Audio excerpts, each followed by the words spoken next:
नमस्कार, भाग्यशेष वार्ता डिजिटल मीडियामध्ये आपलं सहर्ष स्वागत करत आहे। आज रोजी आमचे प्रतिनिधी नांदेड येथून दीपक जोंधळे यांनी दिलेली अधिकची माहिती अशी की नांदेडमध्ये महाराष्ट्र इंजिनिअरिंग नियर्स असोसिएशनची जिल्हा आढावा बैठक व नूतन कार्यकारिणी निवड संपन्न झालेली आहे। आपण पाहू शकता या ठिकाणी महाराष्ट्र इंजिनिअरिंग असोसिएशन स्थापत्य अभियंता संघटना नांदेड जिल्हा शाखेची महत्त्वपूर्ण आढावा बैठक आणि जिल्हा नूतन कार्यकारिणी निवड प्रक्रिया आज यशस्वीरित्या पार पडली।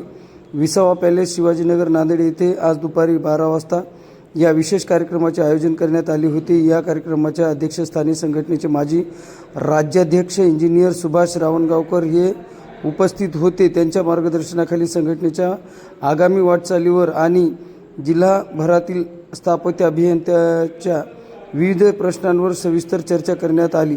या बैठकीदरम्यान नांदेड जिल्ह्यातील नूतन कार्यकारिणी जिल्हा जाहीर करण्यात आली। या कार्यक्रमाला संघटनेचे माजी राज्याध्यक्ष इंजिनियर मुर्तुजा खान पठाण, राज्य उपाध्यक्ष इंजिनियर नारायण मुख्यमंत्री चौधरी यांच्यासह इतर कार्यकर्ते उपस्थित होते। विभागाचे मंत्री राहणार आहेत।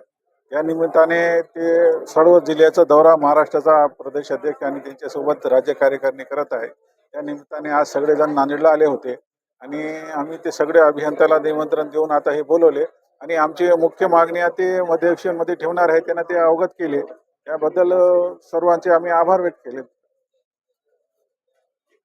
पहिलं कार्य माझं हे असेल, मॅक्सिमम लोकांना आमच्या अभियंता मित्रांना जास्तीत जास्त कामं कसे मिळतील याकडे माझं लक्ष राहील। मी प्रत्येक कार्यकारी यामधला SEC यांना भेटण्याचा प्रयत्न करून जास्तीत जास्त कामं अभियंत्यासाठी घडून आणण्याचा प्रयत्न करेन। 3,500 अभियंते जवळपास नांदेड जिल्ह्यामध्ये नोंदणी करत आहेत, पण नगण्य कामं येतात। आमचे 100 अभियंते मिटिंगला असून त्यांना 2-2, 3-3 कामे फक्त अभियंता कामे येतात। त्यामुळे अभियंत्याची संख्या खूप झाली, कामे कमी येतात, त्यामुळे सगळे अभियंते परेशान आहेत।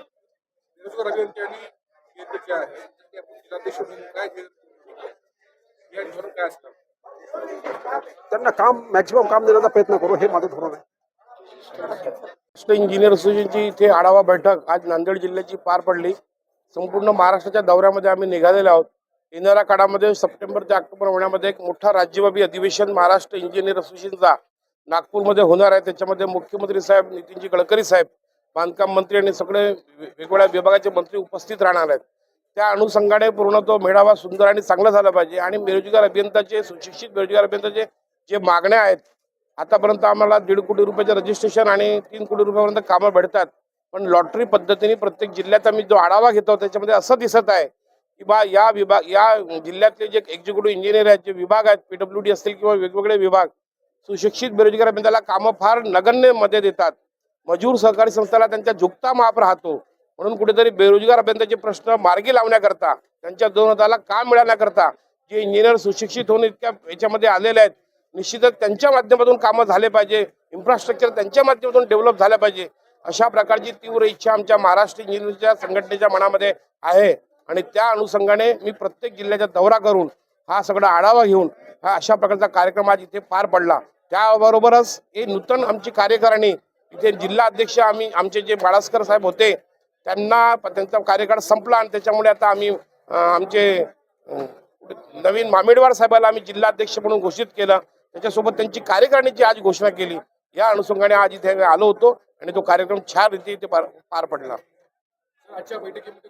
विषय तोच आहे माझा की नांदेड जिल्ह्यातील जे कार्यकारी अभियंता लोक आहेत, वेगवेगळे डिपार्टमेंट आहेत, PWD असतील, MGB असेल, वन विभाग असेल, जिल्हा परिषद असेल, त्या विभागातून इथे कामच येत नाही।